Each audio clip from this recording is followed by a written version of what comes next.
un webinar sur le thème du e-commerce spécialisé autour des entreprises de l'alimentaire, avec du coup 4 objectifs principaux, 4 questions auxquelles on va essayer de répondre aujourd'hui. Et du coup, je vais aussi vous expliquer comment ma collègue Isabelle Pelleret interviendra, la chargée de mission alimentaire pour la Chambre des métiers et de l'artisanat de l'Isère.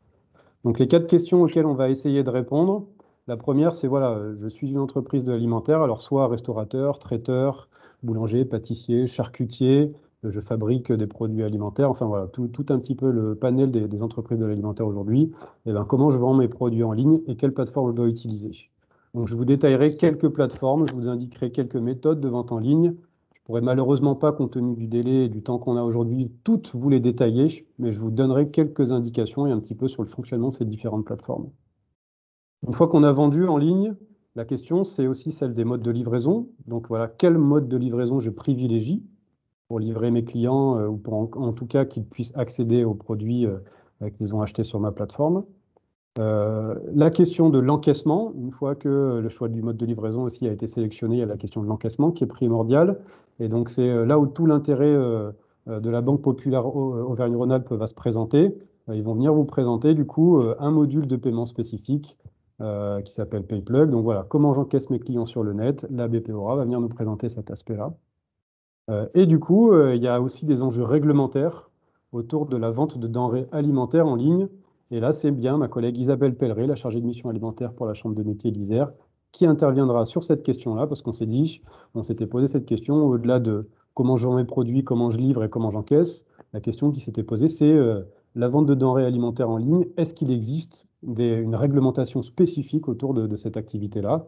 Et donc, c'est encore une fois une question auquel on essaiera de répondre. Donc, voilà un petit peu les 4 questions sur l'heure qu'on va passer ensemble, qu'on va traiter.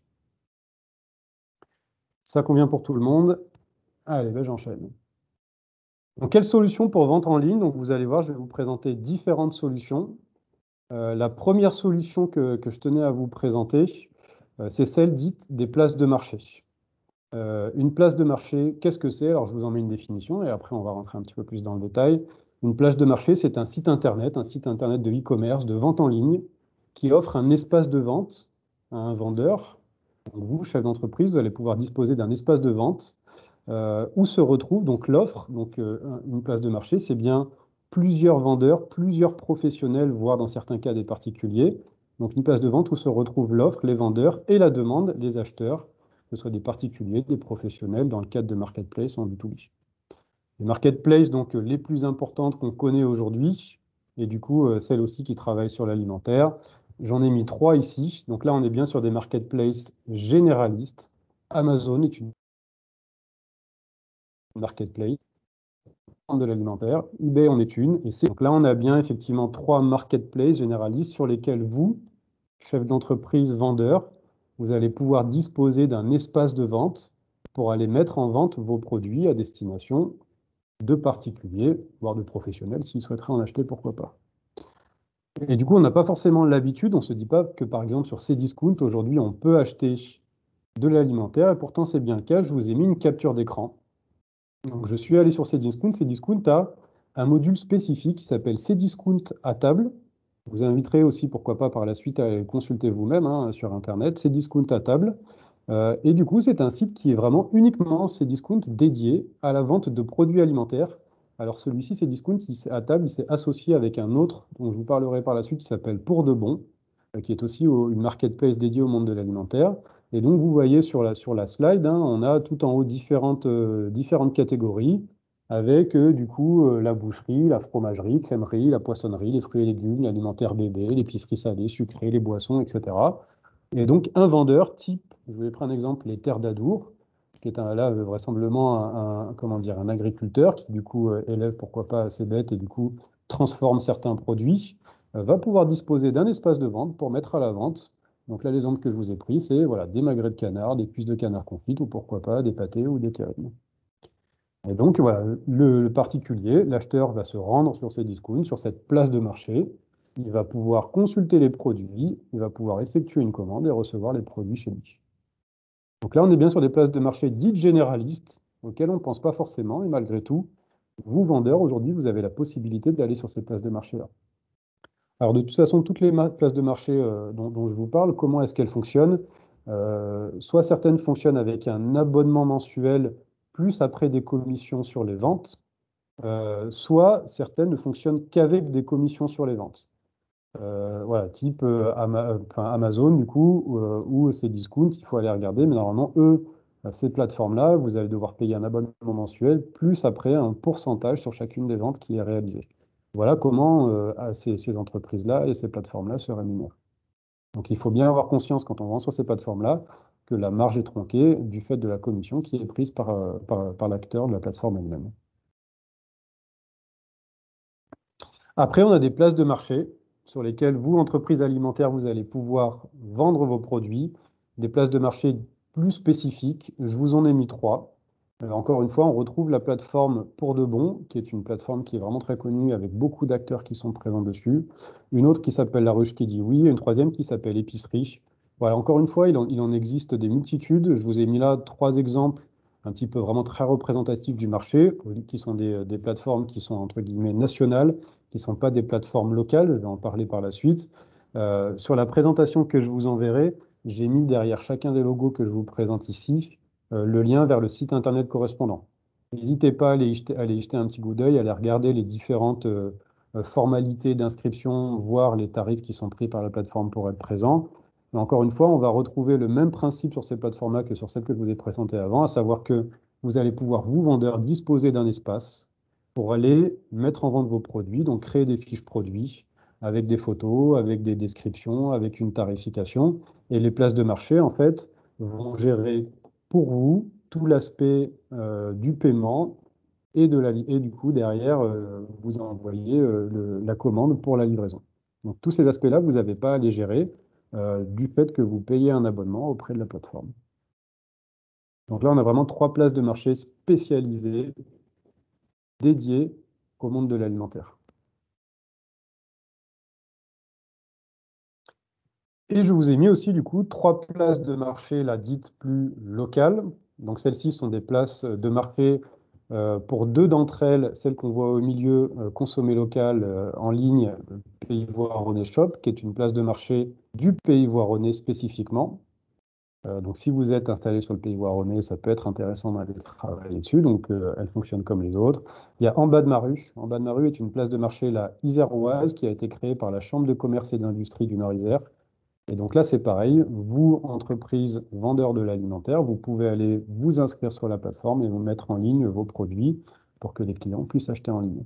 Une troisième qui est Ma Ville, Mon Shopping, voilà, avec laquelle, du coup, la Chambre de métier aussi a un partenariat, qui est là une plateforme un peu plus nationale, mais que je mets en avant aussi parce que, du coup, on la trouve vraiment intéressante pour aller. Donc, il existe une foultitude de places généralistes, plus spécialisées autour du monde de l'alimentaire, voire des places de marché local. Ce que je vous invite à faire, c'est peut-être d'aller regarder aussi sur votre territoire, potentiellement votre mairie ou votre intercommunalité, à elle-même créer sa propre place de marché, auprès de laquelle vous pourriez aller solliciter un abonnement ou en tout cas un espace pour vendre vos produits. Donc ça peut être intéressant, au-delà des grosses places de marché nationales, d'aller regarder localement s'il existe quelque chose.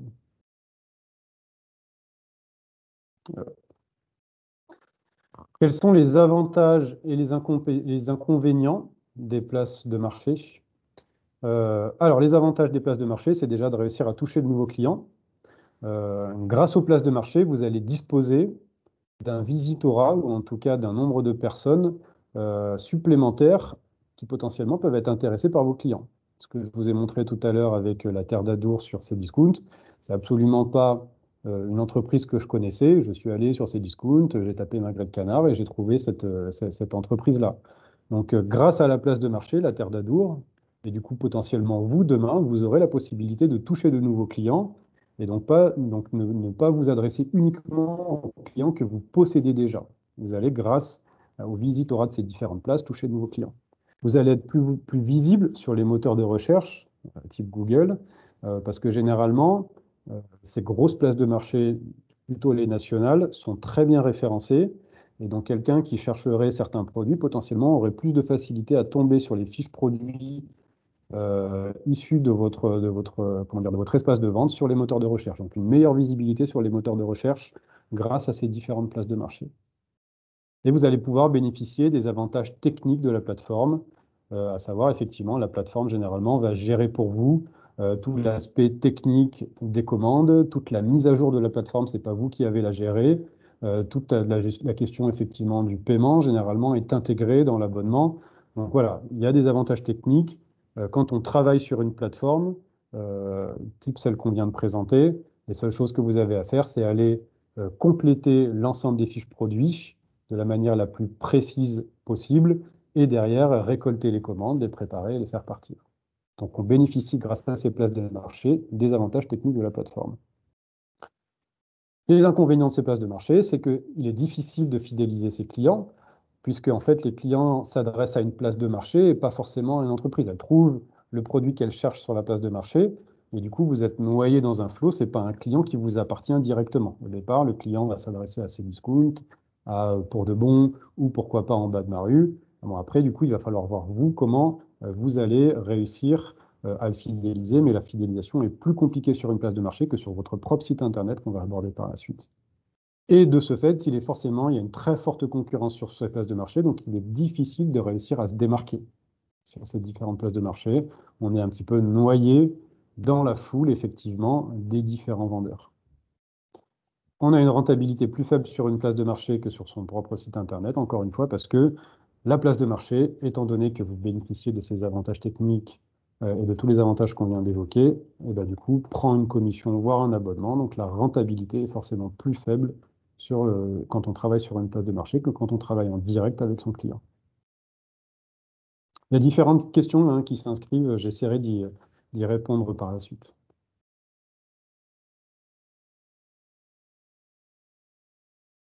Voilà, pour ces places de marché, moi j'en ai terminé. Je souhaitais juste aborder ces différents-là et vous en montrer quelques-unes en vous montrant, en vous indiquant un petit peu les avantages et inconvénients. Et du coup, la deuxième solution qui revient un petit peu, qui est un petit peu en concordance avec la question qui vient d'être posée, à savoir faut-il avoir un site internet à côté ou une place de marché suffit? Du coup, je vais vous parler du site internet et on abordera effectivement la question de l'intérêt de posséder l'une ou l'autre, voire les deux des différents types de vente en ligne. Vous souhaitez vendre en ligne, eh ben, pourquoi pas créer votre propre site internet. Soit un site, alors le site internet vitrine, forcément, on ne vend pas en ligne, mais du coup, on peut créer un site internet de e-commerce pour la commercialisation de vos produits alimentaires en ligne. Je vous ai rapidement indiqué 6 bonnes pratiques pour la vente en ligne. Encore une fois, il ne s'agit pas pour moi de rentrer trop dans le détail, mais un bon site internet de vente en ligne, c'est une belle devanture, mais c'est comme toute belle boutique aujourd'hui. Si vous avez une boutique de l'alimentaire, quand vous passez devant une belle boucherie, une belle boulangerie, une belle pâtisserie, si la vitrine est belle, vous avez envie de rentrer dedans. Donc, il faut soigner la devanture de votre site internet, c'est très important parce que l'utilisateur, il est devant le site internet. Si on ne lui donne pas envie avec un joli site internet, avec une belle devanture site internet, il n'a pas envie de rentrer d'aller plus loin dans la consultation du site internet. C'est exactement la même chose avec une boutique qui a pignon sur rue. Optimiser la navigation, il faut que la navigation soit facile à l'intérieur du site internet, il faut que l'internaute trouve facilement les produits qu'il recherche. La question du contenu, travailler le contenu, les fiches produits, je vais vous en détailler une par la suite. Travailler les descriptions, la question des photos est très très importante, surtout sur l'alimentaire en ligne. Travailler pourquoi pas sur la vidéo. La simplification du paiement et de la logistique, c'est ce qu'on appelle un petit peu le tunnel d'achat, et on le verra par la suite donc avec la Banque Populaire par rapport au système de paiement. Créer des passerelles avec vos autres canaux de communication, type réseaux sociaux, pourquoi pas. Donc le site internet doit être en concordance, il doit y avoir des passerelles avec tous ces outils-là. Et toujours garder le contact avec vos clients. Donc derrière, ça peut être pourquoi pas des systèmes d'emailing, d'envoi de newsletters, etc. Donc voilà, 6 bonnes pratiques rapides pour un site internet. Mais je suis bien conscient que ce n'est pas avec ces 6 points qu'on devient un spécialiste et qu'on fait un site internet super, mais c'est juste pour vous les évoquer rapidement. Quand je parlais de fiches produits sur un site internet, alors je vous ai pris du coup un exemple de fiche produit qui pour moi est plutôt bien réalisé, un exemple de fiche produit donc de l'alimentaire. Donc là, si je ne dis pas de bêtises, cette fiche produit, je suis allé la chercher sur le site internet de Pierre Hermé, donc, qui est un pâtissier, je pense que vous qui êtes dans l'alimentaire, vous connaissez tous, un des meilleurs pâtissiers de France, voire du monde. Donc là, on a une fiche produit qui pour moi est plutôt bien réalisé pour un produit issu de l'alimentaire. Donc on a une photo précise du produit qui en plus est détourée sur fond blanc. Et en dessous, alors on ne la voit pas, mais on a une photo plutôt de mise en situation. C'est ce qu'on va retrouver généralement sur un site internet de vente en ligne, à savoir la première photo, c'est une photo détourée sur fond blanc et après des photos de mise en situation. On retrouve en haut à droite comment dire, un titre précis concernant le produit qu'on trouve, à savoir ici, là, bon, c'est tarte infiniment vanille, gourmandise raisonnée, ok, vanille de Tahiti, du Mexique, de Madagascar. Donc, il y a une première description aussi un petit peu du contenu.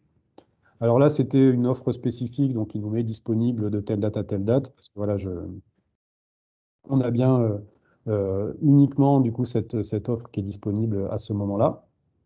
On peut choisir la taille sur cette fiche-là. Donc voilà, le nombre de parts, je pense, est disponible en termes de choix sur cette fiche produit. On choisit la quantité, on a bien une tarification, on a un bouton ajouter au panier.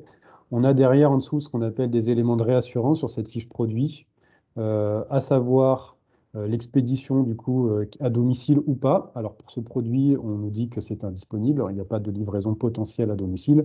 Ça peut se comprendre pour ce type de gâteau-là. Donc, à mon avis, pour celui-ci, c'est uniquement du click and collect. Donc, à savoir, retrait en magasin du produit. Voilà, donc là, on nous indique effectivement les différents types de livraison disponibles. Et en dessous, on va avoir 4 sous-menus. Et donc ça, on le verra aussi dans les aspects de réglementation euh, autour de la vente en ligne de produits alimentaires, des questions de détail, des questions de présence d'allergènes, des questions de composition et d'ingrédients, voire de conservation et de conseils de dégustation. Ça, je trouve que c'est des choses qui sont plutôt importantes. Il y a encore une fois des choses qui sont légalement obligatoires, qui doivent apparaître, et on en parlera tout à l'heure, mais aussi les questions de conservation et de dégustation vont indiquer à l'internaute effectivement des informations supplémentaires que normalement on donnerait plutôt à l'oral quand on a le client en face de soi, mais que là on va indiquer donc, sur le site internet. Donc là pour moi on est sur une fiche produit classique, mais qui reprend tous les éléments nécessaires et suffisants à une fiche produit autour de l'alimentaire pour qu'elle soit, entre guillemets, une bonne fiche produit. Vous voulez vous créer votre site internet. La question c'est quelle plateforme utiliser pour créer son site internet de vente en ligne. Alors là, je vous présente dans un premier temps des logiciels de création de sites internet dits généralistes. Ce ne sont pas des logiciels de création de sites internet spécifiquement dédiés au monde de l'alimentaire, mais malgré tout, tous ces logiciels que je vais vous présenter, vous allez pouvoir vendre aussi bien des bijoux que des pneus, encore une fois, que de la viande, que des plats traiteurs, que du pain, etc. Donc là, il n'y a aucun souci vis-à-vis de cela. On a aujourd'hui deux grands domaines de sites internet, deux grands types de logiciels, ceux qu'on va trouver dans le rond vert en bas à gauche, avec ce qu'on appelle un CMS. Un CMS, c'est un logiciel de création de contenu, un Content Management System. Donc, logiciel de création de contenu, un logiciel de création de site internet. Et à côté, donc, il y a marqué SaaS. Ça veut dire que ces logiciels-là, ce sont des logiciels où vous allez payer un abonnement mensuel pour avoir accès au logiciel. C'est ce qu'on appelle du software as a service, un logiciel en tant que service. Donc, vous louez auprès d'une plateforme le logiciel pour pouvoir créer votre site internet. Qui dit location dit abonnement mensuel et dit le jour où j'arrête de payer mon abonnement, et ben, du coup, je n'ai plus accès au logiciel de création, donc mon site internet disparaît. Les avantages de ce type de logiciel-là, c'est que du coup, vous n'avez pas à gérer toute la partie maintenance, toute la partie sauvegarde, toute la partie sécurité des données, parce que ce sont des logiciels qui sont disponibles en ligne, qui sont sur Internet. Les plus importants et ceux que je connais le mieux et que je recommande généralement pour les artisans avec lesquels je travaille, c'est celui qu'on va trouver en bas à gauche qui s'appelle Wix. C'est celui qu'on va trouver plutôt en haut à droite qui s'appelle Shopify, qui sont deux plateformes là internationales, hein, mais qui du coup fonctionnent très bien chez nous et qui vont vous permettre effectivement de créer des boutiques en ligne. Pour vous donner un exemple en termes de tarifs, Wix aujourd'hui pour créer une boutique en ligne, pour pouvoir avoir accès à la vente en ligne de produits, on est sur un abonnement mensuel qui va avoisiner à peu près les 20 à 25 euros par mois pour avoir accès à la plateforme qui va vous permettre de créer le site internet pour pouvoir vendre vos produits en ligne. Shopify, on est à peu près dans les mêmes ordres d'idées, on doit avoisiner les 30-35 euros par mois. Et du coup, voilà, on paye cet abonnement et on a accès à la plateforme qui permet de vendre en ligne. Wix est plutôt très facile d'utilisation, a une difficulté de prise en main qui est plutôt facile, mais une profondeur fonctionnelle est un peu limitée. Shopify, on est un peu plus compliqué à prendre en main, mais avec une profondeur fonctionnelle beaucoup plus complète. Après, en rouge, on passe sur des logiciels plus complexes à l'utilisation, mais qui sont dits open source. Qui dit open source dit n'importe qui peut télécharger le logiciel gratuitement. Donc, ce sont des logiciels qu'on télécharge, qu'on installe sur un ordinateur, et donc ils ne coûtent rien. N'importe qui peut les télécharger et les utiliser. Après, comment est-ce qu'ils font leur beurre, ces logiciels-là? Ils font leur beurre parce qu'ils vendent des modules spécifiques supplémentaires, un petit peu des petites briques qu'on va venir rajouter à son site internet pour avoir accès à des fonctionnalités supplémentaires. Ce qu'on appelle le noyau, la base, elle est complètement gratuite et accessible à tout le monde. Le principal que je pense vous connaissez, c'est WordPress avec le module WooCommerce, qui est le module spécifique qui va permettre de vendre en ligne pour n'importe quel artisan ou commerçant qui souhaite créer son site internet. C'est celui que je recommande. Malgré tout, je vous mets en garde sur la création vous-même de sites internet à partir de ce logiciel-là, type WooCommerce ou PrestaShop, parce que malgré tout, ça reste techniquement plutôt très compliqué à utiliser. Vraiment, se lancer seul, sans avoir des compétences techniques assez poussées dans l'informatique, se lancer seul dans la création d'un site internet de e-commerce avec WordPress et WooCommerce, je peux vous assurer qu'il va vous falloir des heures, il va falloir vraiment vous accrocher pour comprendre tous les tenants et les aboutissants de ce type de logiciel-là. Et ces logiciels-là vont vous permettre de créer des sites internet de vente en ligne et d'aller du coup pouvoir vendre vos produits de l'alimentaire avec deux modèles différents. Un site internet, les avantages, c'est que la personnalisation pour vous, elle est totale. Vous ne dépendez pas comme sur une place de marché du coup du modèle. Sur une place de marché, vous allez uniquement pouvoir mettre les photos de vos produits, de la description, mais la personnalisation de la boutique, généralement, on ne l'a pas forcément. Donc là, sur un site internet, vous personnalisez, c'est votre propre site internet, c'est vous qui choisissez l'ensemble du contenu, les couleurs, etc. La fidélisation est facilitée par rapport à la place de marché, parce que là, du coup, ce sont bien vos clients qui viennent sur votre site internet à vous. Donc, du coup, vous avez toutes les coordonnées, vous pouvez aller relancer, etc. Donc, fidélisation facilitée. Et vous êtes complètement autonome dans la gestion de votre site. Donc, à tout moment, vous pouvez le modifier, vous pouvez rajouter certaines choses, etc. Encore une fois, vous n'êtes pas dépendant des conditions techniques d'une place de marché. Personnalisation, fidélisation, autonomie. Voilà, c'est un site internet, c'est aussi à ça que ça sert. Et voilà un petit peu les trois avantages. Et du coup, il y a la question de la marge aussi qui est réduite par rapport à une place de marché, j'aurais pu l'indiquer. Le site internet, les inconvénients, c'est alors si on souhaite faire par un professionnel, si on ne fait pas soi-même, il y a des coûts de développement et de mise en ligne qui peuvent être importants. Aujourd'hui, un site internet de vente en ligne par un prestataire professionnel, donc si vous passez par quelqu'un, un site internet de vente en ligne en dessous de, allez, pour être gentil, en dessous de 3 500 à 4 000 euros par un prestataire, c'est un peu louche. Je me poserai des questions sur la raison pour laquelle, comment est-ce qu'un prestataire réussit à vous proposer la création complète de A à Z d'un site internet à moins de 4 000 euros. Je travaille en ce moment avec des chefs d'entreprise pour la création de sites internet de vente en ligne, pas forcément de l'alimentaire, mais peu importe. On est aux alentours, avec une cinquantaine ou une centaine de fiches produits, on est aux alentours de 8 000 euros. Hein. Donc, il faut avoir conscience que faire passer par un prestataire pour développer un site internet de vente en ligne, ça a un coût. Il y a la question de la mise à jour et de la maintenance du site internet. Alors, si vous passez par un prestataire, il s'en occupe, mais il vous le fait payer. Si c'est vous qui créez votre propre site internet, il va falloir malgré tout se poser la question de la mise à jour et de la maintenance du site internet, donc des compétences techniques. Les compétences techniques à maîtriser, et donc effectivement toute la gestion des commandes et des retours, parce que du coup, si on vend en ligne, on est aussi exposé à la question des retours produits. Ah, et c'est bon pour moi pour les sites internet. Donc ouais, on a vu deux solutions différentes, et je vais malgré tout en présenter une toute dernière, qui est celle des sites internet dits clés en main. Et donc là, ce sont pour la création de sites internet vraiment plutôt spécifiquement dédiés au monde de l'alimentaire. Alors la question de l'alimentaire pour les denrées périssables, effectivement, ça, pour les questions de réglementation, pour de la denrée périssable, je ne peux pas retourner à ma grille de canard frais que effectivement j'ai reçu.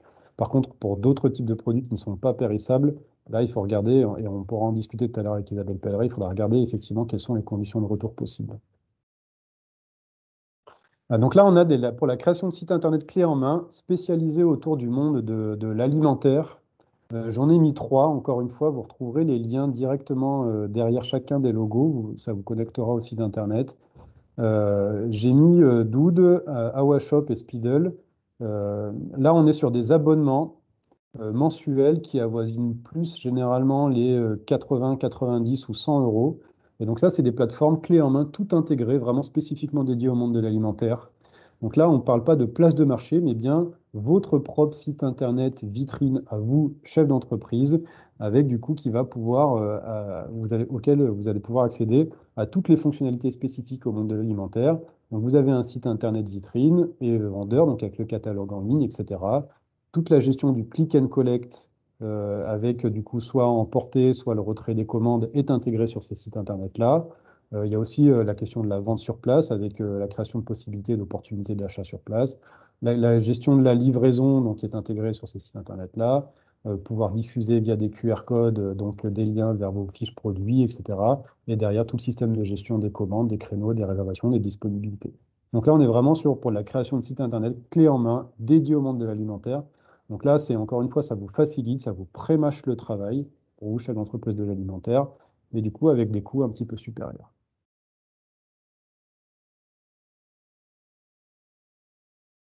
Ah, et pour les modes de livraison, du coup, j'ai créé, donc aujourd'hui j'existe sur Internet, mais comment est-ce que je vais livrer donc les produits que les clients vont m'acheter sur les différentes plateformes sur lesquelles je suis présent.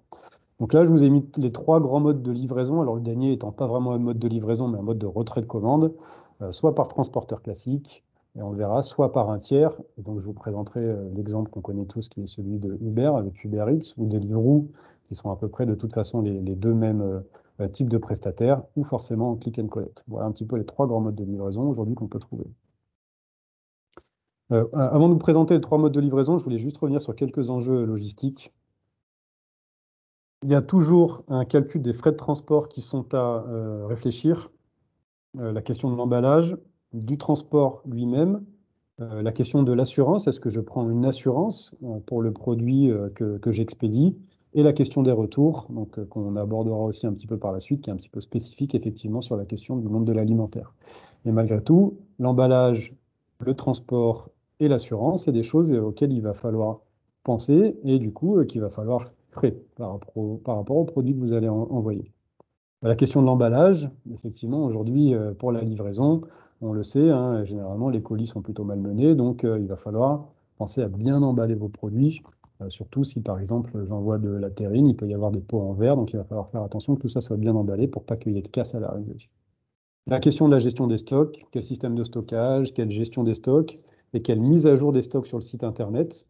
Est-ce que la mise à jour des stocks sur le site Internet, c'est vous qui la faites manuellement? Ou est-ce que votre site internet, par exemple, ou votre place de marché est relié à un système de caisse dans lequel il y a déjà une gestion des stocks qui est intégrée. Du coup, il y a, entre guillemets, une mise à jour qui se fait automatiquement entre votre système de caisse et votre site internet pour les stocks des produits. Si ce n'est pas le cas, effectivement, il va falloir qu'à chaque fois que vous vendez un produit, il va falloir aller sur le site internet pour mettre à jour les stocks, parce qu'il n'y a rien de pire pour un client qui achète un produit qui est indiqué en stock sur un site internet, d'être rappelé 24 heures par la suite en disant bah, je suis désolé, au moment où vous l'aviez acheté, en fait, je n'avais pas mis à jour mon site internet, mais j'en avais plus en stock. Donc voilà, ça, il faut vraiment faire attention à la question des stocks, qui les gère et qui met à jour effectivement les différents sites par rapport au stock restant. Et la question des retours, effectivement, pour l'instant, on va la mettre de côté. Livraison par transporteur. Alors voilà, je vends des produits. Alors là, qui ne sont, ce qu'on va trouver à gauche, c'est pour des transporteurs où on vend des produits qui ne sont pas des produits frais, ni des produits préparés, type plat du jour, par exemple. Ça, on verra par la suite. Mais si je vends des produits de l'alimentaire classique, pourquoi pas des biscuits ou encore une fois des terrines, ce genre de choses, je vais pouvoir travailler avec des transporteurs classiques, Chronopost, Colissimo, Relais Colis. Voilà. Après, du coup, il faut regarder en termes de tarifs lequel, pour le vous, est le plus intéressant. Il faut aller regarder sur les différents transporteurs. Mais voilà, c'est les 3 transporteurs principaux qu'on va trouver. Après, on a des transporteurs spécialisés. Là, pour le monde du frais, j'ai fait un petit peu une recherche, effectivement, Chronofresh et le transporteur pour le frais de Chronopost. Et donc, voilà, lui va expédier, si vous avez du frais à envoyer, vous allez travailler effectivement avec Chronofresh.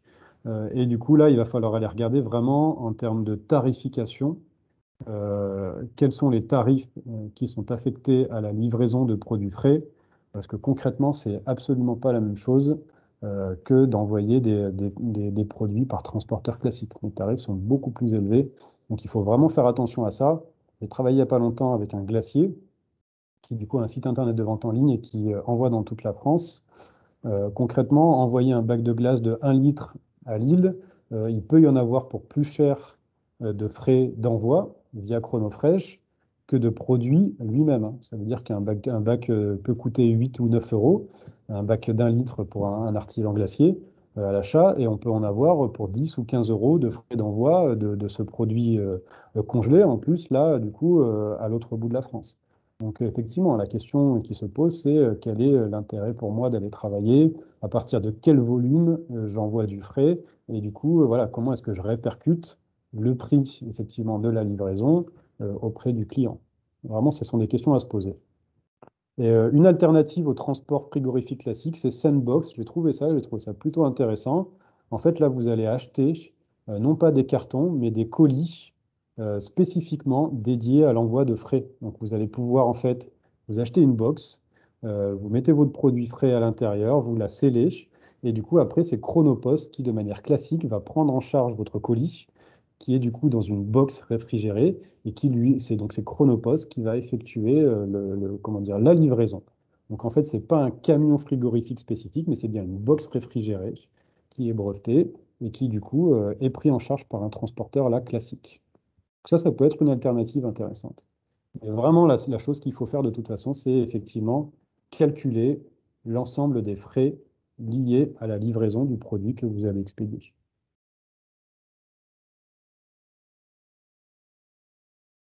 Euh, Le deuxième mode de livraison que vous allez pouvoir utiliser, c'est la livraison par un tiers, entre guillemets. Donc là, on va être plutôt sur de la livraison dédiée au monde de la restauration. Clairement, hein, si j'utilise Uber Eats ou Deliveroo, c'est plutôt pour livrer de la restauration, pourquoi pas le matin, hein, pour le petit déjeuner, mais surtout le midi et le soir. Donc là, si on est juste quelqu'un qui transforme des produits, typiquement, je fabrique des biscuits, je suis un pâtissier, je fabrique des biscuits secs, là, je ne vais pas utiliser Uber. Là, je vais vraiment plutôt dédié au monde, effectivement, de la restauration.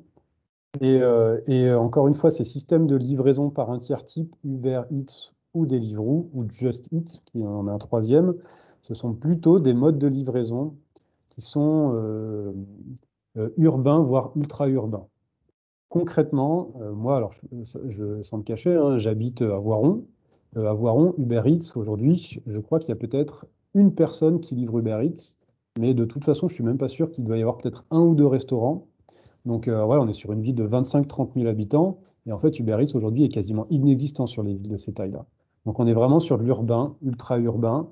Effectivement, par contre, si on prend le centre-ville de Grenoble, on le sait, Uber Eats fonctionne très très bien. Tous les jours, vous êtes dans Grenoble et vous voyez des vélos passer ou des mobylettes passer toute la journée avec Uber Eats ou Deliveroo. Donc, il faut avoir conscience que ce mode de fonctionnement-là et de livraison n'est pas disponible partout et pour tout le monde. Si je suis un restaurateur et que je suis plutôt installé en mode, comment dire, à la campagne, concrètement, je ne trouverai pas effectivement de livreur Uber Eats disponible pour livrer mon plat du jour à mes clients qui sont pas loin de mon lieu de fabrication.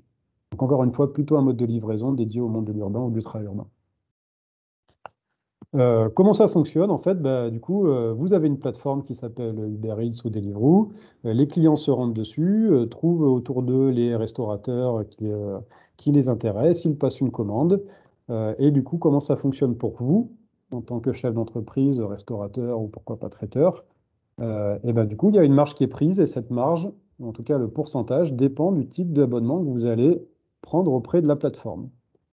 Alors, si vous utilisez la plateforme Uber dans son ensemble, à savoir que du coup, vous avez la possibilité de vendre sur leur plateforme et vous utilisez leur propre mode de livraison. Donc, c'est eux qui se chargent des livreurs à votre place. Donc, en gros, voilà, la personne passe la commande et Uber gère tout de A à Z.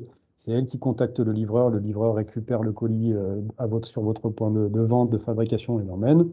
Ils prennent 30%. Ces 30%, c'est hors frais de matériel de mise en service. Les frais de matériel de la tablette Uber et les frais de mise en service, c'est à peu près 350 euros. Donc c'est 30% de la commande. Donc vous avez une commande à hauteur de 90 euros. Et bien vous, il restera à peu près dans votre poche 60 euros à la fin. Il faut savoir qu'Uber, c'est spécifique parce qu'ils ne sont pas soumis à TVA. Donc il y a un calcul qui est automatique, c'est 30%, c'est 30% du montant hors taxe. Donc voilà, le calcul il est rapide. Si vous faites appel à vos propres coursiers, mais que vous utilisez la plateforme Uber, mais que derrière c'est vous-même qui gérez, pourquoi pas, la livraison avec votre propre véhicule ou vous avez vos propres coursiers, là, la marge, elle est de 15%. En tout cas, ils vous prennent uniquement 15% du montant de la vente. Et si vous proposez des repas à emporter, à savoir que c'est un système de click and collect, c'est-à-dire vous utilisez Uber, mais la seule solution que vous proposez à l'internaute, c'est du click and collect, c'est 15%. Donc voilà comment fonctionnent ces trois-là. Le click and collect, le principe, c'est que l'internaute commande en ligne, il choisit l'heure de retrait en magasin, il règle en ligne ou en magasin, donc ça, il y a toujours la possibilité soit de régler en ligne pour l'internaute, soit de venir régler en magasin, et il vient retirer sa commande directement sur votre point de vente. Donc ça peut être effectivement un mode de fonctionnement, quelle que soit la plateforme qu'on utilise. On l'a vu qu'on ait son propre site internet ou qu'on utilise des fois des places de marché, comme on l'a vu auparavant, et bah, du coup, généralement, on a toujours ces options-là qui sont disponibles. Le click and collect peut être un outil intéressant pour vous.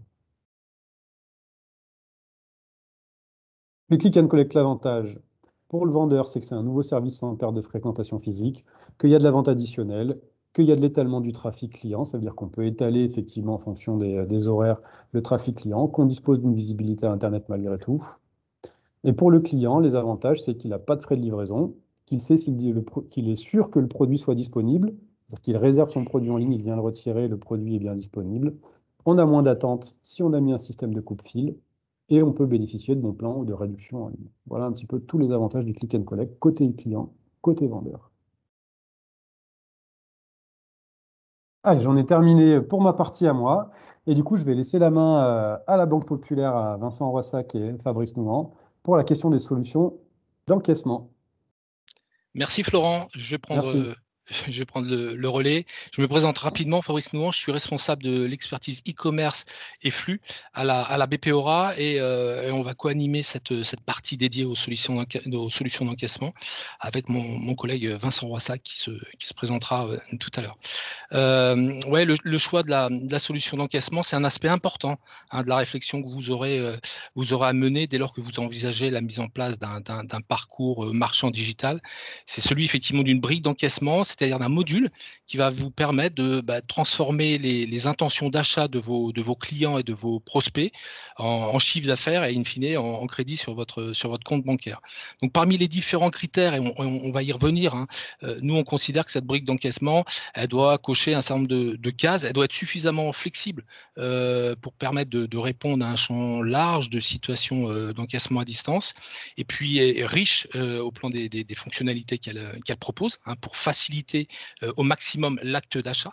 Et puis, elle doit aussi être suffisamment évolutive pour pouvoir accompagner le développement et la croissance de votre activité e-commerce. Un élément à partager qui est avéré, c'est que côté consommateur, l'intention d'achat à distance, elle est présente. Et ça se traduit, elle s'est traduite, je dirais, au travers d'un sondage qui a été réalisé très récemment par l'IFOP, donc un institut assez sérieux, début 2021, et un sondage qui indique que plus de 70% des consommateurs attendent une offre e-commerce proposée par leur commerce de proximité. Donc pour répondre à cette attente, on l'a vu effectivement, Florent l'a bien présenté, les canaux de vente sont diversifiés, les solutions qui permettent d'encaisser ces ventes se sont adaptées. Quand on a à l'esprit, quand on évoque le e-commerce, le schéma qu'on a effectivement à l'esprit, c'est celui du site marchand, hein, la boutique sur Internet. Il est évidemment majoritaire et on va l'aborder. Vincent le développera dans un instant. Mais ce modèle de la boutique sur Internet, c'est pas le seul. Et des alternatives existent qui permettent de générer un flux d'affaires à distance sans site Internet. Ces modalités, ce sont les liens de paiement, c'est l'encaissement sur les réseaux sociaux, c'est des modalités d'encaissement simples qu'on va vous présenter et pour lesquelles on va partager, parce que c'est toujours mieux, un certain nombre de cas Voilà, Florent, vous pouvez passer à la slide suivante. Ce qu'on pense, c'est qu'il va falloir du temps dans le contexte actuel avant que les clients ils acceptent à nouveau de comparer, de faire leur choix sur le lieu de vente physique. Bon, c'est peut-être un petit peu moins vrai, c'est dans le contexte de l'alimentaire, mais désormais une grande partie de la clientèle du commerce de proximité a pris l'habitude de choisir et de payer à distance. Hein, c'est une évolution qu'on peut qualifier de culturelle. Et pourquoi cette évolution? Parce que tout simplement, ces clients, ils y trouvent de la souplesse.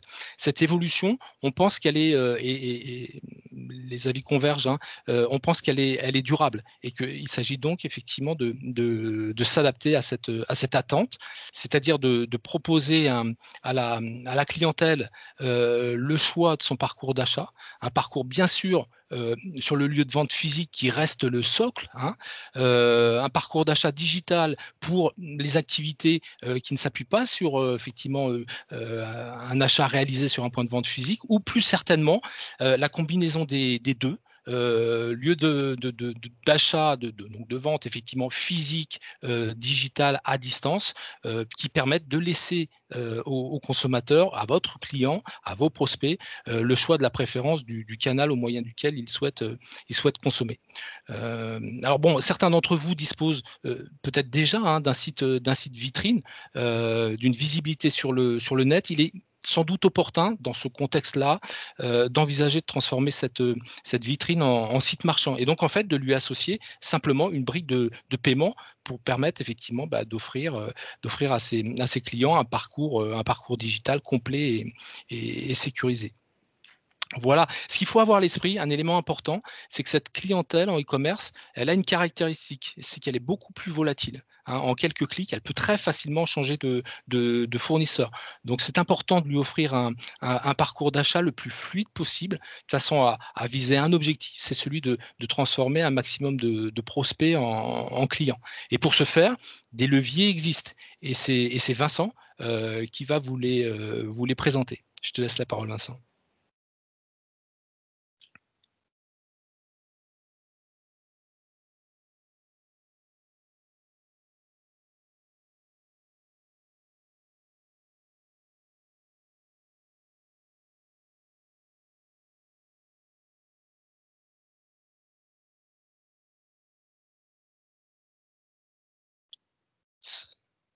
Vincent, je sais qu'il avait quelques difficultés. Ah, c'est bon. C'est bon, quelques difficultés de liaison. J'étais bloqué. Oui, ouais, excusez-moi. Donc, en ce qui concerne, je dirais, l'optimisation de votre site de e-commerce par rapport à votre activité, votre clientèle, vous pouvez donc faire un certain nombre de choix. Vous pouvez, auprès de votre prestataire de services de paiement, hein, celui qui vous offre la brique de paiement que vous installez sur votre site de e-commerce, pour proposer des services performants à votre clientèle. Le premier, c'est de se poser la question des moyens de paiement. Alors, la carte bancaire, bien sûr, c'est la base. 85% des transactions sur le web sont effectuées sur la base de carte bancaire, mais typiquement, si votre activité est destinée à une clientèle plus haut de gamme, vous pouvez vous intéresser à accepter American Express, par exemple. Et de même, si vous acceptez en proximité, en vente physique, les titres restaurants, eh ben, c'est très intéressant pour vous d'offrir un service identique que ce soit en proximité et à distance, et d'offrir l'acceptation des titres restaurants à distance. Alors ça devient un critère important parce que clairement, il n'y a pas beaucoup de prestataires de services de paiement qui acceptent les titres restaurants, et donc ça devient un critère de choix pour votre fournisseur de services de paiement. De même, la façon de payer peut apporter des services supplémentaires à votre clientèle. Alors, je vais en évoquer deux. Le premier, c'est ce qu'on appelle le paiement one-click. Si vous visez une clientèle qui fait chez vous des achats fréquents, alors c'est intéressant pour vous d'offrir la possibilité à votre client d'enregistrer sa carte bancaire sur votre site pour la réutiliser par la suite.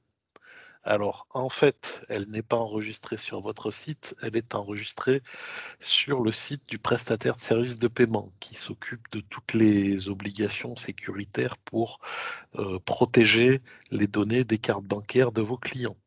Mais effectivement, un client, quand il veut faire un achat suivant, à la suite de cet enregistrement, il peut rappeler les données de sa carte et ça simplifie beaucoup l'acte d'achat. Si on part du principe que 51% des achats sur le web sont effectués sur la base d'un smartphone, on se dit qu'il peut être intéressant de fluidifier l'acte d'achat, puisque sur un smartphone, c'est plus compliqué que sur un PC de saisir les données de sa carte bancaire.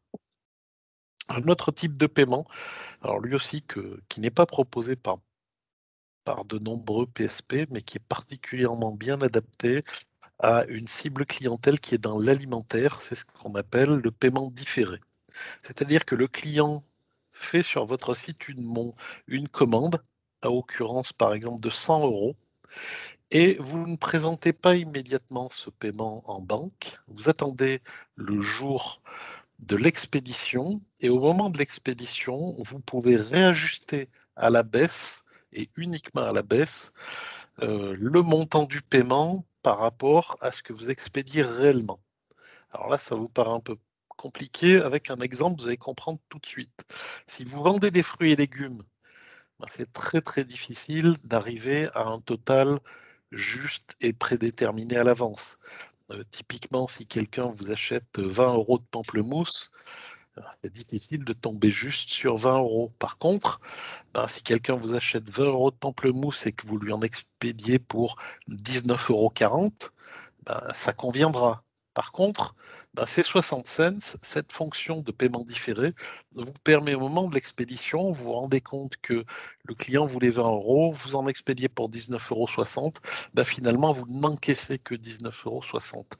Et ça vous évite de partir dans une mécanique complexe d'avoir, de remboursement, quelque chose pour des tout petits montants en plus, quelque chose qui serait extrêmement coûteux et pas rentable.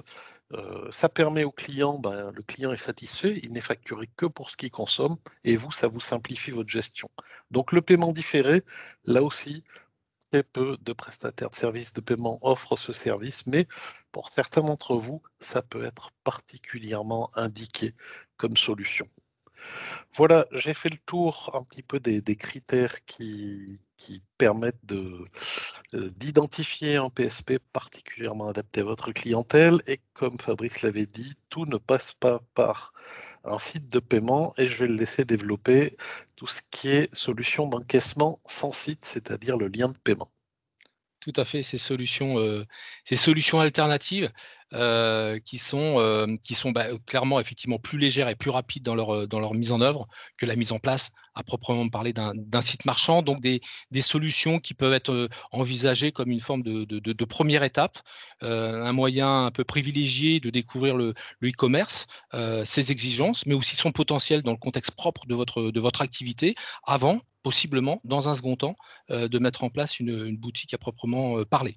Donc la première de ces possibilités, c'est le lien de paiement paiement. Le lien de paiement, comment ça marche? En fait, c'est très simple.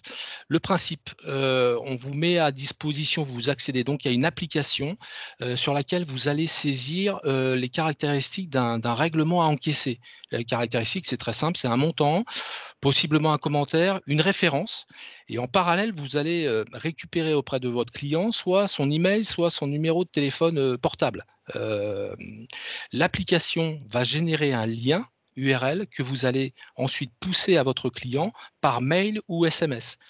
Le client, c'est la partie droite de la slide, à réception, clique sur le lien, c'est un lien cliquable, il accède à un formulaire de paiement par carte bleue, c'est exactement le même formulaire que sur les sites marchands, hein, et donc en toute confidentialité et surtout sécurité, il saisit les données de sa carte et valide. Donc effectivement, c'est très simple et rapide. Le lien de paiement, il se génère en quelques secondes à partir d'un PC, à partir d'une tablette, à partir même d'un smartphone. Le lien de paiement, vous recevez la confirmation de paiement réalisée par votre client dans l'instant. Donc l'encaissement se fait en temps réel. Oui, on a perdu effectivement les slides, Florent.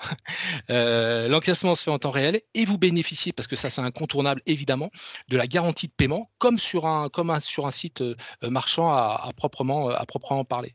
Donc une solution voilà, maligne entre guillemets, qui permet, en tout cas d'une façon très simple et réactive, parce que simple à mettre en place, qui permet voilà, de s'ouvrir à la mise en place d'un schéma de vente à distance. Alors les cas d'usage, ils sont multiples, hein. Vous êtes pâtissier, traiteur, et vous prenez des commandes au téléphone pour les week-ends, les fêtes.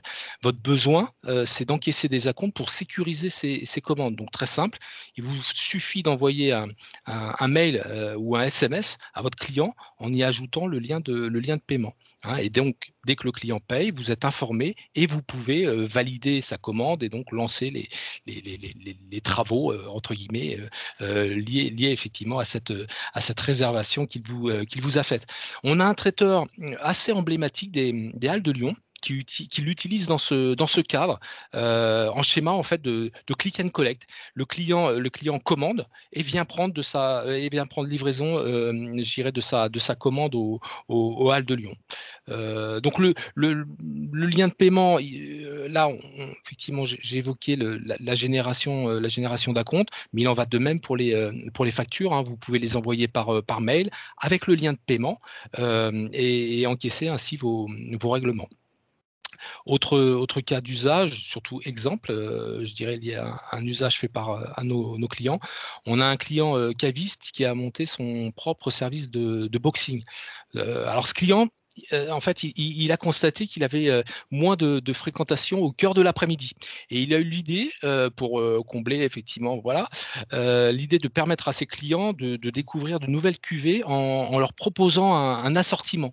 Donc les clients intéressés s'engagent sur un abonnement mensuel, et chaque mois, ces clients reçoivent un carton de vin avec des cuvées que le caviste a sélectionnées, accompagnées de notices explicatives. Et pour encaisser ces abonnements, alors il les a calés effectivement en rythme mensuel, il n'y a pas d'obligation voilà, de pérennité de ces abonnements et d'engagement au moyen terme de ces clients, c'est véritablement à la demande. Pour encaisser ces abonnements, le caviste envoie un lien de paiement à chacun de ses abonnés. Un lien, alors multi-destinataire, hein, qui donc effectivement qui ne l'astreint pas à devoir envoyer autant de liens de paiement qu'il a de clients dans ses livres, et il constitue les cartons lors de ses creux d'activité en cœur d'après-midi.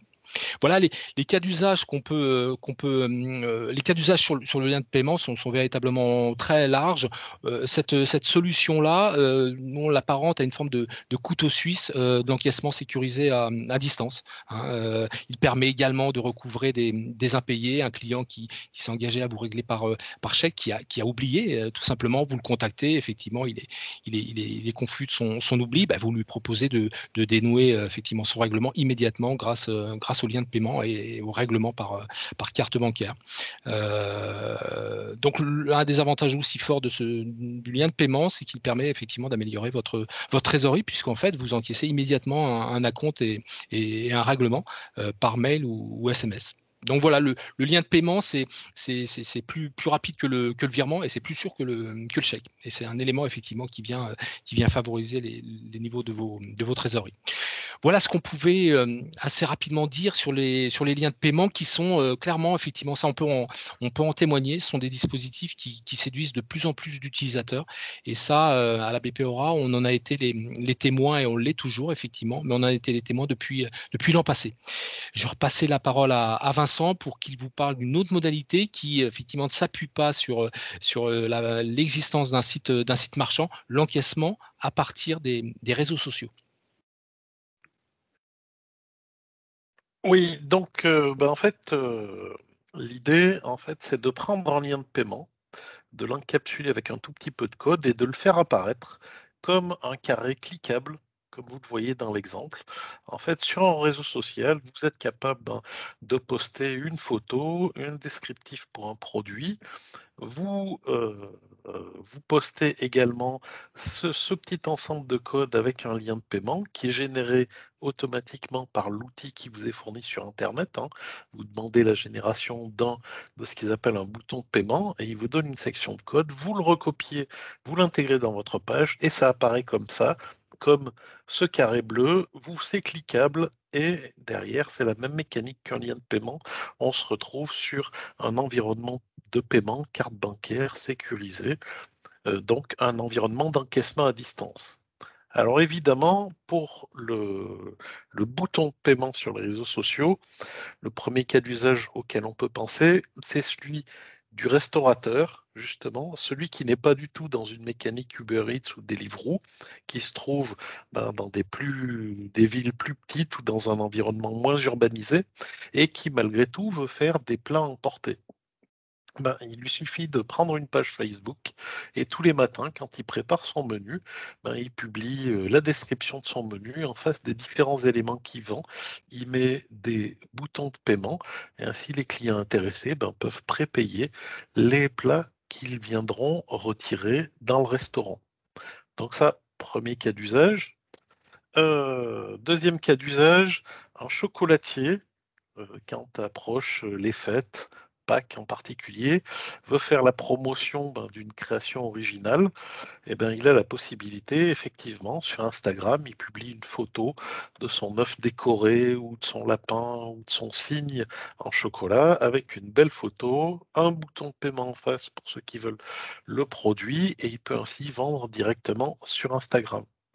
Donc finalement, ça c'est une solution dès que vous avez des petites séries, dès que vous êtes sur quelque chose en petite série, vous pouvez utiliser Facebook, Instagram et des boutons de paiement pour vendre vos produits.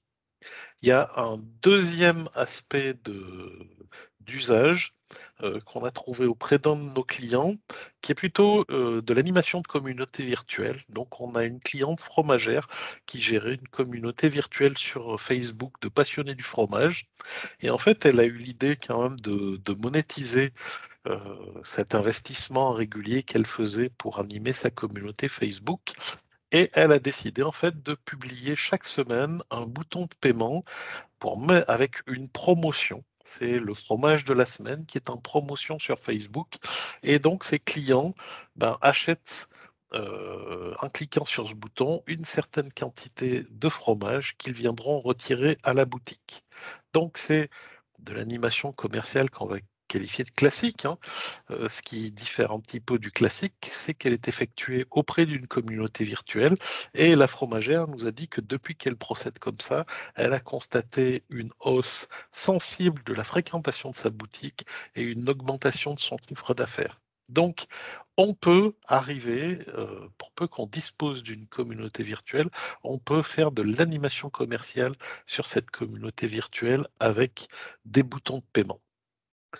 Donc voilà ce que je voulais vous dire à propos de l'encaissement sur les réseaux sociaux. Et je pense que, alors je ne sais plus si c'est Isabelle ou Florent que je repasse la parole. Du coup, je vais laisser la parole à Isabelle Pelleret pour toute la partie autour de la réglementation de la vente de produits alimentaires en ligne. Voilà, bonjour à tous. Donc, Isabelle Pelleret, je suis chargée de mission à la Chambre de métier spécialisée sur les produits alimentaires. Et donc, je vais vous présenter une réglementation qui finalement n'est pas la réglementation spécifique pour les produits alimentaires. Est-ce que tu peux passer sur la slide suivante, s'il te plaît? Voilà, donc la réglementation, pas de réglementation spécifique, donc ça veut dire on va caler l'application de la réglementation en vigueur sur ce type de vente. Donc une obligation de sécurité alimentaire et une obligation d'information consommateur. Donc concernant l'obligation de résultat de garantie de sécurité alimentaire, le support, c'est le paquet hygiène. Va se traduire, c'est une réglementation européenne qui est en application depuis janvier 2006, donc qui n'est pas récente, mais qui est toujours d'actualité, qui se voit alimentée par décret ou arrêté au niveau de la réglementation nationale. Elle va se traduire par la mise en place d'un plan de maîtrise sanitaire. Donc, c'est l'application des règlements et notamment un des règlements importants, c'est le règlement 852-2004. La mise en place de guides de bonne pratique, de stabilité. Et ça va concerner cette garantie de production, la sécurité de vos produits mis sur le marché. Une particularité, vous devez être formé donc, dans le domaine de l'hygiène alimentaire. Ça relève également de cette réglementation. Concrètement, vous devez connaître les dangers inhérents à votre activité et être formé à leur maîtrise. Lorsque un établissement prépare, transforme, manipule, expose, met en vente, entrepose ou transporte des denrées animales ou d'origine animale, vous avez une déclaration obligatoire qui est un CERFA, dont vous a mis le lien, en fait, le 13 984, qui est une déclaration obligatoire auprès des autorités compétentes. Donc, ça veut dire que vous allez du transport, quand vous allez du moins solliciter fonction de transport lorsque vous allez faire de la vente en ligne. Donc, cette activité devra être obligatoirement déclarée. On parle bien d'une vente à distance au consommateur final. Donc, on est dans un cas d'une remise directe. Il n'y a pas d'intermédiaire entre le consommateur et le producteur, quel que soit le mode de livraison. Dire si vous êtes un transporteur spécialisé ou si du postal c'est un peu plus compliqué, qui ne vont concerner que des produits qui se conservent sans contrainte de température ou en point relais. Je fais le parallèle que la livraison de produits frais est soumise à une réglementation, un arrêté du 21 décembre 2009. Là, encore une fois, on vous l'a mis en lien qui va vous permettre de suivre la température de stockage et de transport de ces denrées. Ce qu'il faut absolument comprendre et assurer, c'est la garantie des températures de transport, donc non rupture de la chaîne du froid et non rupture de la chaîne du chaud. Donc pour la chaîne du chaud, par exemple, ça va être 63 degrés minimum si vous faites des livraisons de plats chauds. Si vous faites des produits réfrigérés, il faudra se conforter à cette annexe et se référer à la température. Ensuite, une fois qu'on a garanti nos fabrications d'un point de vue de sécurité, vous avez une information obligatoire à apporter au consommateur. Donc, ce qu'il faut comprendre aussi, c'est que l'information, elle doit être loyale, elle doit être précise, on peut introduire le consommateur en erreur. Donc, quand vous êtes consommateur, vous comprenez que vous souhaitez avoir le maximum d'informations sur les produits que vous allez acheter. L'information, elle va renseigner objectivement le consommateur. Donc, on a un règlement, encore une fois, un règlement européen qui est rentré en vigueur en 2014, donc sur lequel on va avoir des informations obligatoires. Donc, on a parlé d'étiquetage parce que ça concernait les produits préemballés. Dans le cadre de la vente à distance, on est sur ce même type d'information. Ce qu'il faut comprendre aussi, c'est que la vente, elle va se faire donc sans conseil. Il n'y a pas le vendeur ni le consommateur. Donc, vous faites l'achat sans conseil. Le maximum d'informations qui peuvent être apportés sera un atout commercial, mais également pour sécuriser le consommateur.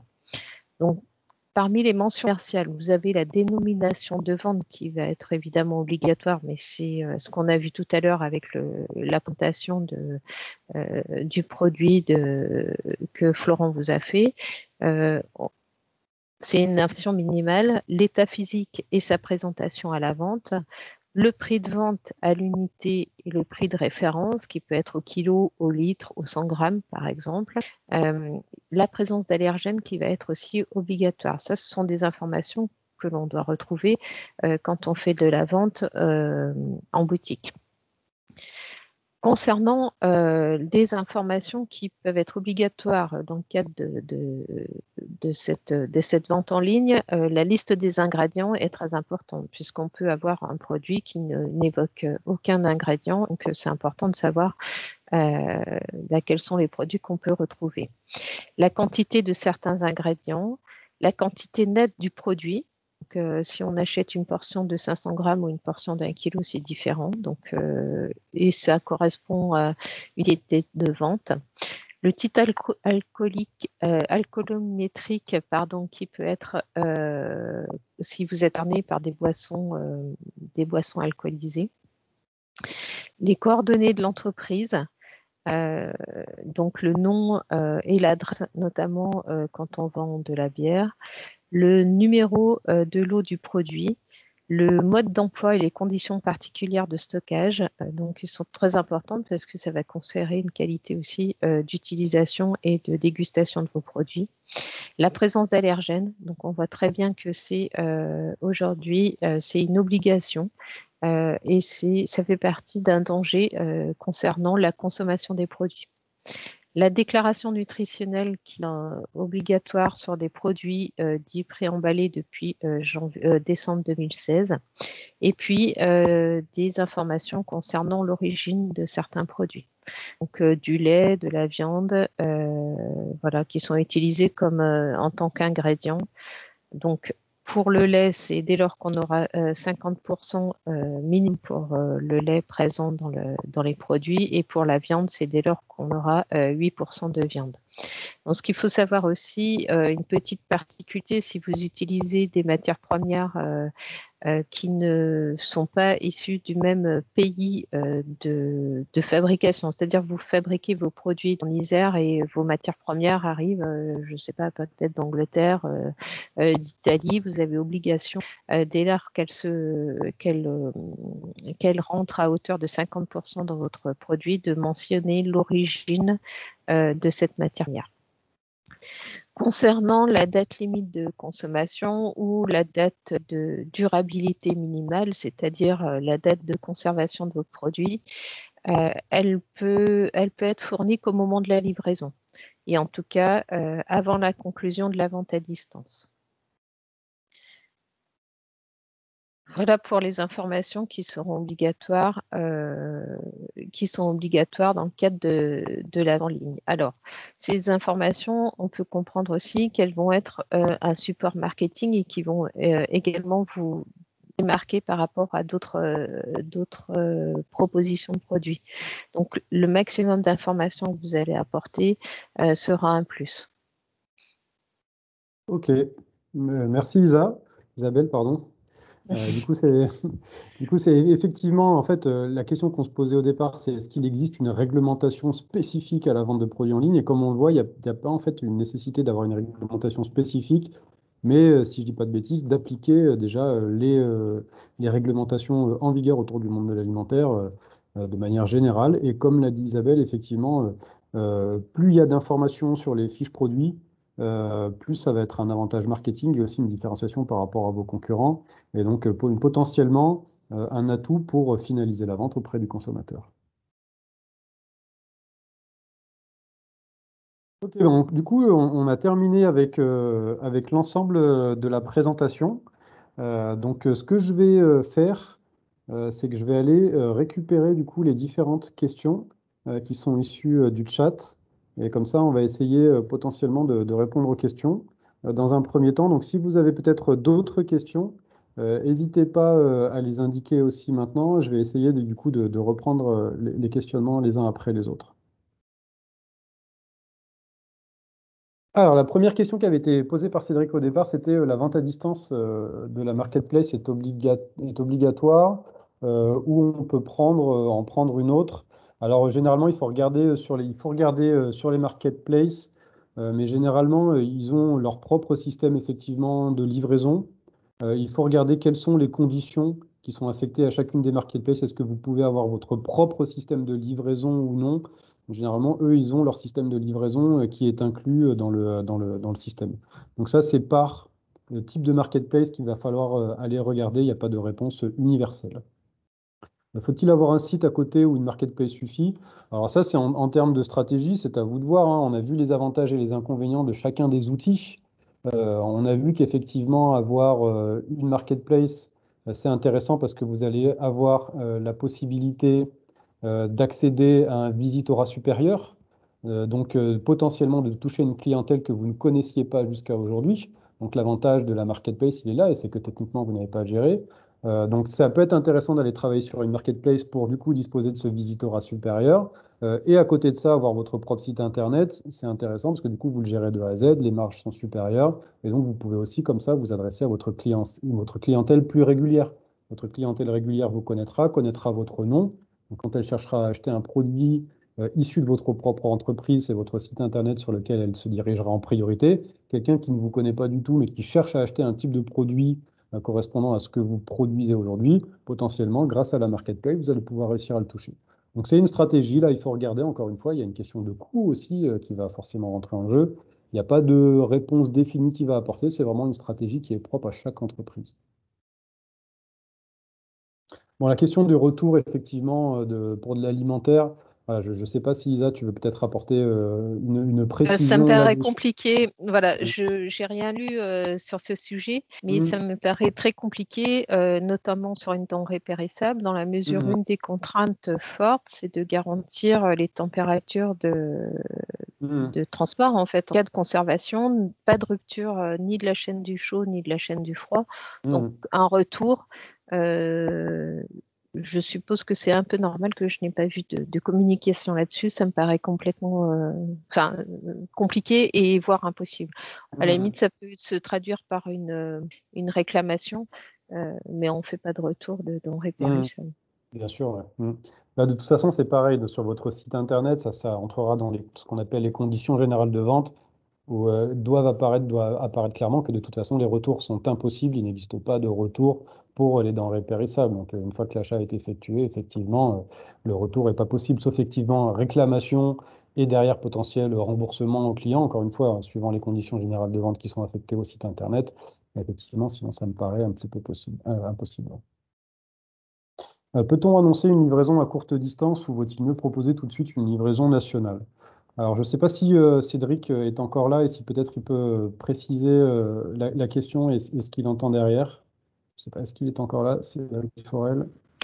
Oui, en fait, Oui. dans le cadre du frais, c'est vrai que c'est très vite très coûteux et c'est compliqué, j'imagine, de livrer partout en France. Mais c'est vrai que Internet nous donne une visibilité tout de suite, même internationale. Donc, alors là, disons pour la question des coûts de transport, typiquement pour Chronopost, que la livraison s'effectue à Grenoble ou qu'elle s'effectue à Paris, normalement, les frais de livraison, il faudrait regarder, mais je ne suis pas sûr qu'il y ait de différence par rapport au coût de livraison. Le coût de livraison, il diffère suivant le poids et la taille du colis.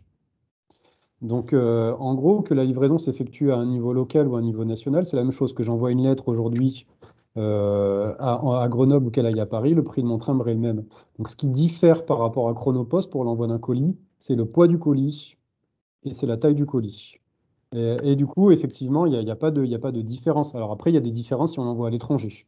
Un coût d'envoi à l'étranger sera supérieur, mais en tout cas pour la France, il n'y a pas de différence, quelle que soit la zone géographique dans laquelle s'effectue l'envoi. Je ne sais pas si c'était ça la question exactement. Oui, c'est vrai que enfin, je connais pas tous les. Enfin, j'avais eu les Mhm. tarifs de Chronofresh, mais je les connais pas par cœur. Mhm. Mais je pensais que plus on s'éloignait et plus des fois ça avait un coût.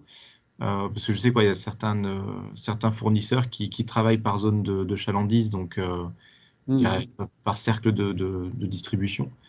Et du coup, c'est vrai que tout de suite, imaginer du transport à longue distance, c'est bon. Après, c'est vrai que Chronofresh, l'avantage qu'il y a, c'est que c'est national, mais c'est vrai que Mhm. dès qu'on passe sur des cadres plus nationaux, enfin, dans ma tête, ça engendre quand même de la complexité. Et c'est vrai que des fois, il y a des acteurs qui simplifient ça via leur réseau. Alors, je me permets d'intervenir. En fait, Mhm. il faudra faire attention quand même si vous vendez votre marchandise à un transporteur, il faut que vous ayez la maîtrise de la vente directe. Si ce n'est pas le cas, il faudra quand même revenir vers nous, puisqu'il y a des conditions d'agrément ou dérogation d'agrément suivant les distances. Voilà, si c'est un opérateur qui prend en charge à qui vous vendez votre produit, et lui va faire qui sera plus qu'un intermédiaire financier.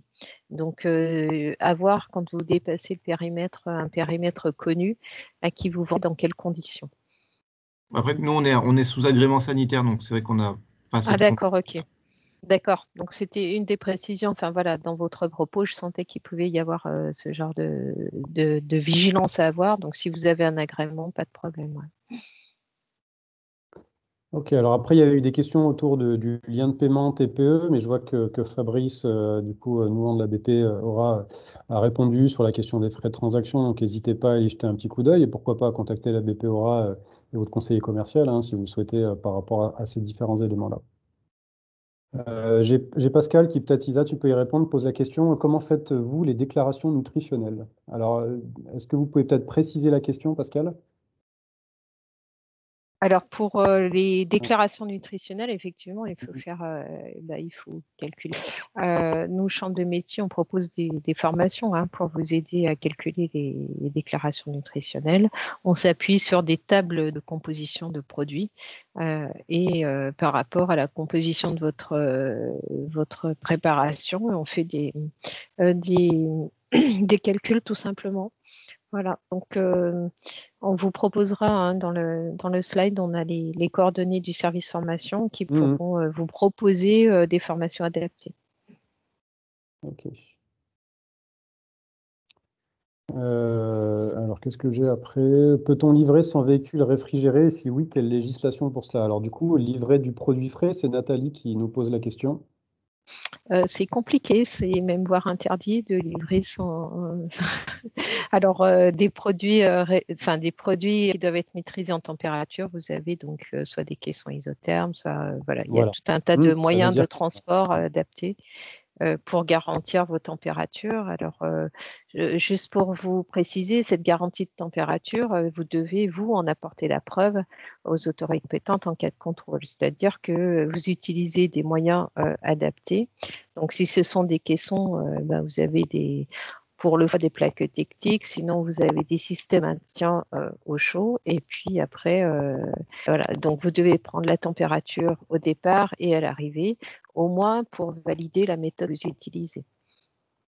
Est-ce que j'ai répondu à votre question? Je pense que c'était ça, effectivement. On peut livrer sans véhicule Oui. réfrigéré des produits frais, mais du coup, en utilisant des box réfrigérés Voilà. spécifiquement dédiés au transport de produits frais. Donc vous avez effectivement des grandes surfaces spécialisées qui vendent ça très bien. Vous pouvez aussi trouver sur Internet des caissons. Voilà. Donc vous avez accès à du matériel. Évidemment, la glacière qu'on utilise, les particuliers, n'est pas du tout adaptée. Hmm. Ok. Alors du coup, je vais vous remettre la présentation pour aller un petit peu plus loin. Est-ce qu'il y a d'autres questions? Alors, pour la question des calculs, du coup, de toute façon, ce que je vais vous faire, donc il y a comment dire, les formations dont je vais vous parler, dont a parlé Isabelle. Hop, donc je vais aller là-dessus. Alors, Je vais revenir sur la présentation. Elle a sauté tout à l'heure, du coup, j'utilise une autre méthode. Allez. Donc, déjà, si vous souhaitez aller un petit peu plus loin sur le thème du numérique, je peux vous proposer aujourd'hui 3 accompagnements différents. La Chambre de métiers de l'Isère propose 3 accompagnements différents. Celui du diagnostic numérique, ça peut être vraiment un premier, comment dire, le premier étage de la fusée, un premier outil pour vous. Ce diagnostic numérique, je le propose et je l'ai réalisé en quantité ces derniers temps. L'objectif étant, pour le chef d'entreprise, de faire un état des lieux de l'usage du numérique dans son entreprise. C'est-à-dire qu'on balaye l'ensemble des usages qu'il a actuellement et l'ensemble des usages qu'il souhaiterait obtenir, pourquoi pas par la suite. En 1 heure et demie, on fait vraiment cet état des lieux complet. Vous bénéficiez de mon regard, ce regard externe, sur votre mode de fonctionnement et du coup d'un premier niveau de préconisation. En disant, OK, ben voilà, moi j'ai bossé avec pas mal d'entreprises de l'alimentaire ces derniers temps, je suis une entreprise de l'alimentaire. Du coup, actuellement, j'ai ça comme outil. Je souhaiterais me diriger vers, pourquoi pas, un système de click and collect, quelles sont les bonnes solutions, en fonction de ce que j'ai déjà, qu'est-ce qu'il faudrait que je mette en place, etc. Donc, c'est vraiment faire cet état des lieux, bénéficier d'un regard externe et de premières préconisations. Ce diagnostic numérique, ça, si c'est quelque chose qui vous intéresse, je vous incite, du coup, de toute façon, je vous ferai un petit mail à la suite, je vais vous expliquer, mais je vous inciterai par la suite à me contacter. Ils sont aujourd'hui pris en charge, ces diagnostics numériques, c'est-à-dire qu'il y a 0 reste à charge pour vous. On prend 1 heure et demie par visioconférence, je le fais, ça fonctionne très bien par visioconférence. Il n'y a aucun reste à charge pour vous, et du coup, vous bénéficiez encore une fois de ce regard externe sur 1 heure et demie d'échange. J'en profite pour remercier tous ceux qui doivent nous quitter. Voilà, je vous remercie d'avoir été présent. Merci à vous, bonne fin de séminaire. Merci, monsieur Hénas, merci. Après, pour aller plus loin, il y a de l'accompagnement individuel possible en fonction des territoires par un conseiller spécialisé entre 0,5 jours et 2 jours par accompagnement. Ça, c'est des choses qui sont à définir. Donc là, c'est de l'accompagnement technique, c'est-à-dire que j'aide, moi, les entreprises dans leurs projets à mettre en place, à sélectionner le bon prestataire, etc. Donc là, on est vraiment sur de l'accompagnement individualisé à la carte en fonction des besoins de l'entreprise. Et donc ça, voilà, c'est pareil, c'est des choses qui, dans leur quasi-totalité, sont prises en charge à 100% parce que conventionnées avec des territoires, avec le département, avec la région, pourquoi pas. Donc voilà, ces accompagnements-là, encore une fois, ne coûtent rien à l'entreprise parce que pris en charge. Donc en fonction des besoins, on peut aller là-dessus. Et on peut aller sur la troisième brique qui est l'atout numérique, avec voilà, beaucoup plus d'accompagnement, de formation collective, d'accompagnement individuel avec des formats soit 7 heures d'accompagnement collectif et 7 heures d'accompagnement individuel, soit 14 heures de formation et 14 heures d'accompagnement individuel. Tout ça étant pris en charge à 100% aussi. Ça, comment dire, ces briques-là, je les recommande qu'une fois, entre guillemets, avoir eu au moins l'entreprise en diagnostic numérique et avoir pu étudier avec elle quel était exactement son besoin et dire, OK, on va aller sur un accompagnement conséquent parce qu'on a identifier que vous aviez un besoin conséquent. On ne se dit pas du jour au lendemain, tiens, je vais faire 14 heures de formation collective et 14 heures d'accompagnement individuel. Ça nécessite effectivement un peu de réflexion. Et voilà, tout ça, effectivement, c'est le panel dont on dispose aujourd'hui en termes d'accompagnement effectivement individuel pour aller un petit peu plus loin pour vous, chef d'entreprise, par la Chambre de métiers de l'Isère. Est-ce que je vais y arriver? Du coup, après, on a tout ce qui est formation. Donc là, on a effectivement de la formation collective dispensée par les chambres de métiers, dont une qui s'appelle effectivement étiqueter ses produits alimentaires. Je ne sais pas si Isabelle, tu veux nous en toucher un mot? Je veux bien, mais j'ai plus l'affichage en fait, ne serait-ce que pour avoir le contenu. Ce qui est intéressant, donc c'est une journée de formation qui peut être prise en charge. Ce qui est intéressant, c'est de creuser donc ce règlement INCO qui est mis en place et d'aller un peu plus loin. Donc moi, je vous ai donné des informations qui sont les informations réglementaires, mais du coup, on a des solutions pratiques et on balaye et qui sera, enfin, une réponse qui sera au plus près de vos productions. Donc voilà, on n'a toujours pas l'affichage. Ah, c'est bizarre parce que du coup, voilà. Ouais.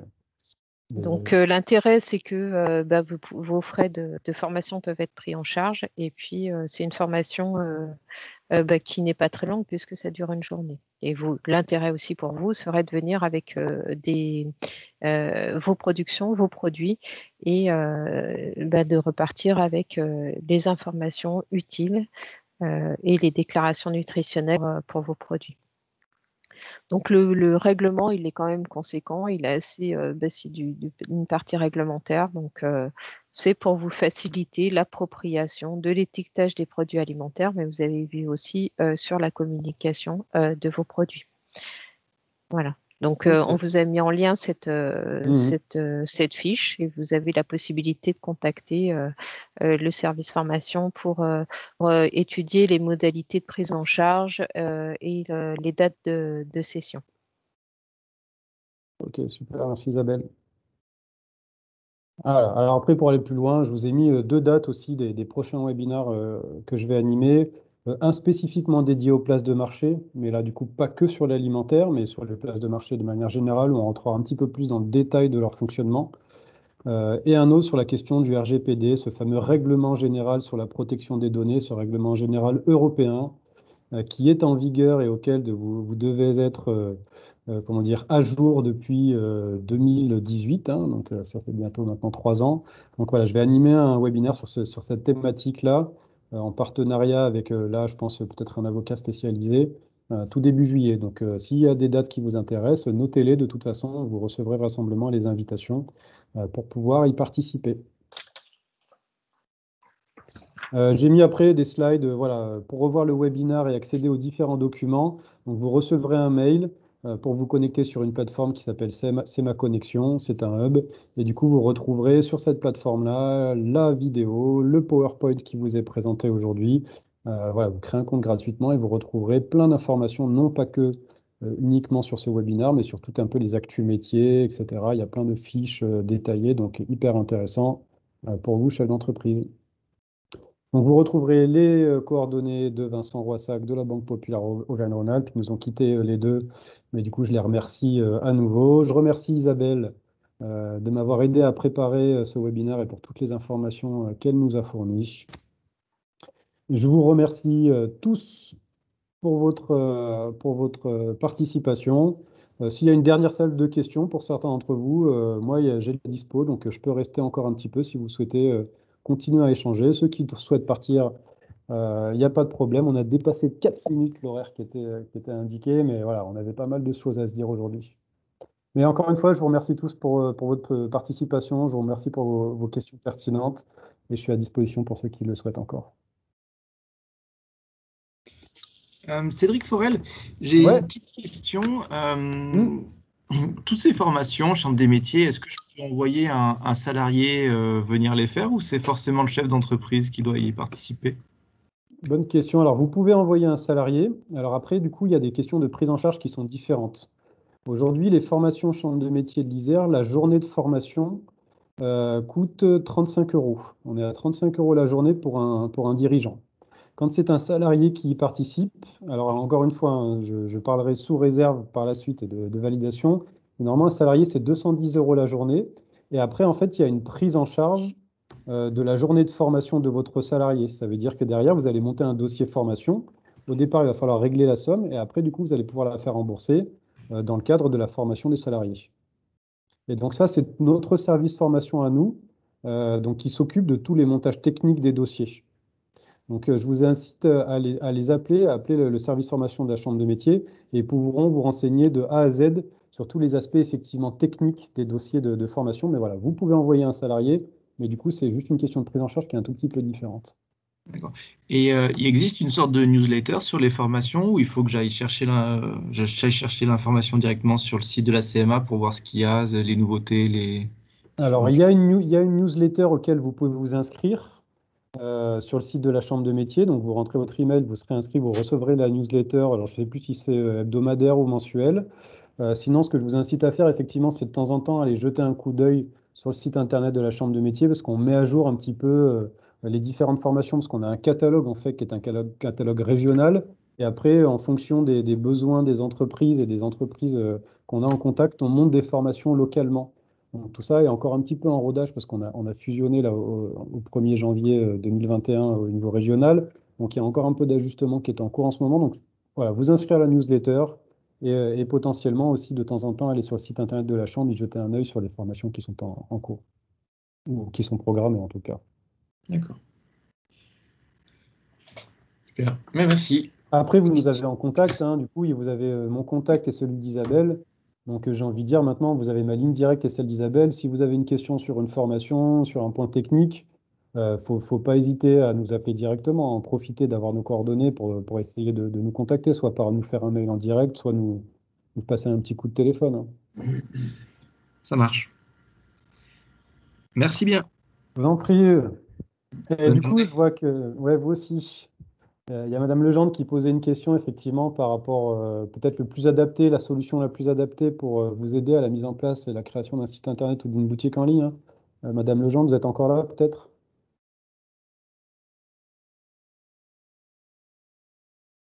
Oui, ok. L'aide, encore une fois, peut-être ce qu'on peut faire si vous avez un besoin là-dessus et que vous envisagez de faire quelque chose. C'est difficile pour moi comme ça, juste sur une question, de vous dire quelle est la meilleure solution, quel est le meilleur accompagnement. Encore une fois, je vous recommanderais peut-être de prendre contact avec moi pour qu'on réalise un diagnostic numérique ensemble, qu'on prenne le temps d'évaluer votre besoin, de regarder où est-ce que vous en êtes aujourd'hui, quel type de site internet ou de boutique, quelle activité, quel volume. Et en fonction de tout ça, derrière, moi, je serai plus en mesure de vous orienter vers tel ou tel type d'accompagnement.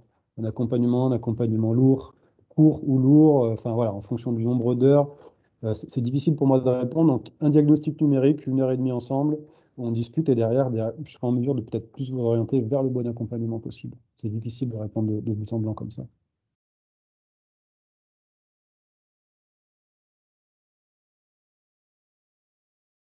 Ok, eh ben, je crois que du coup, c'est bon pour tout le monde. Donc, je vous remercie tous et je vous souhaite une bonne fin de journée. Merci Isabelle. Au revoir à tous. Merci. Merci.